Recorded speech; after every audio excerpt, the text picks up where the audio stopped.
Kali ini aku bikin sifon gula merah yang beneran pakai gula merah. Hasilnya lembut banget, wangi, dan legit banget. Mau tahu gimana cara buatnya, ditonton sampai selesai ya. Yuk kita mulai bikin. Hai semua, balik lagi channel Nim Nur Islamia Muksin. Kali ini aku bikin sifon gula merah. Nah, di sini gula merah tadi udah aku iris halus lalu aku sisihkan. Di wadah lain aku mau mixing dulu 7 butir kuning telur. Putih telurnya disisihkan, pastiin putih telur itu bersih, nggak kena kuning telur, nggak kena noda air ataupun noda minyak. Biar nanti saat proses bikin meringnya dia bagus hasilnya. Di sini kuning telurnya setelah kita mixing, kita campurin dengan minyak dan santan instan.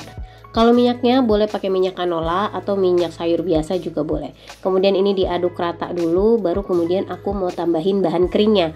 Aku pakai tepung terigu protein rendah, ini cocok banget buat sifon. Lalu kemudian tambahkan juga dengan susu bubuk. Sambil diayak lalu kemudian diaduk rata lagi, pastiin dia sampai halus, tercampur rata, nggak ada yang bergerindil. Nah, setelah itu kita sisihkan dulu.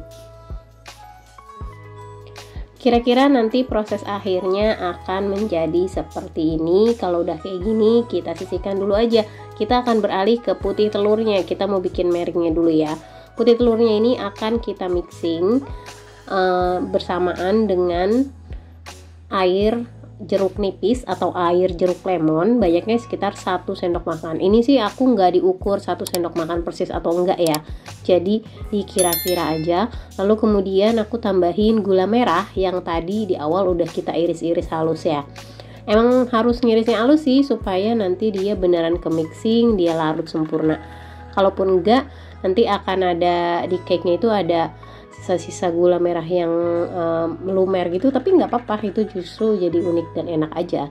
Ini dimasukkannya juga bertahap, di mixingnya pakai kecepatan rendah dulu aja di awal, lalu naikkan kecepatannya sampai kecepatan sedang aja atau sampai kecepatan 2, sampai dia ngebentuk mering yang stiff peak, atau kalau diangkat sticknya itu nanti dia membentuk jambul sedikit melengkung, jadi nggak terlalu kaku dan nggak terlalu lembut juga. Kira-kira kayak gini deh.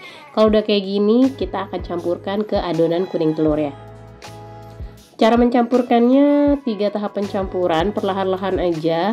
Ngaduknya di awal-awal aku masih pakai whisk, dengan ngaduk perlahan-lahan aja, hati-hati jangan over mixing, nanti dia jadi encer. Dan tetap di akhir aku pakai spatula juga untuk ngeratain aja bagian bawahnya.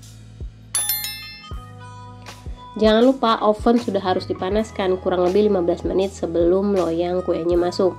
Jadi kira-kira saat kita mixing putih telur tuh kita udah mulai nyalain ovennya ya.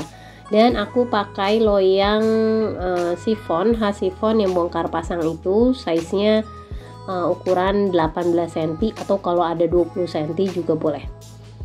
Di sini bagian bawahnya aku alasi 1 loyang lagi, jaga-jaga rembes dan biar gampang aja keluar masuk ovennya. Maksudnya di keluar masuk tuh kayak misalnya saat ngeslit gitu kan, kita harus ngeluarin dulu gitu. Ini diratain pakai sumpit, lalu kemudian dihentakkan beberapa kali dan siap untuk dipanggang. Di awal aku panggang di suhu 175 derajat, api atas bawah, lamanya sekitar 15 menit. Setelah itu aku keluarin, aku slit dulu sebentar, atau diiris bagian atas cake-nya. Ini kan sebelum diiris nih. Lalu kemudian aku iris supaya nanti mekarnya lebih beraturan. Kalau nggak diiris pun nggak apa-apa, tapi nanti dia mekarnya mekroknya berantakan gitu. Tapi nggak apa-apa sih sebenarnya, ini cuman estetika aja. 15 menit tadi lalu dislit, lanjut panggang di suhu bawah aku set di 150, atas aku set di 120 derajat, lamanya kira-kira 90 menit, sesuaikan aja dengan oven masing-masing. Setelah matang kemudian dibalikkan seperti ini sampai dia lebih adem baru bisa dikeluarkan. Nah, cara ngeluarinnya bisa dislit bagian pinggirannya dengan menggunakan pisau atau dengan cara seperti ini. Kalau misalnya teknik mixingnya bagus, hasil cake-nya mengembangnya bagus, dia dipencet-pencet kayak gini pun dia nggak akan kempis ya. Setelah dikeluarkan siap untuk dipotong. Ini hasilnya enak banget, lembut, wangi banget, gula merah itu terus legit dari santan dan tentu aja gula merah, rasanya otentik gitu, enak sih ini, beneran coba di rumah ya. Meletus juga di kolom komentar punya ide variasi sifon apa lagi, siapa tahu kapan-kapan kita coba bikin di sini. Jangan lupa untuk subscribe, like, komen, dan share video ini biar kita makin semangat upload video berikutnya. Thank you for watching, thank you for subscribe, see you next video, bye bye.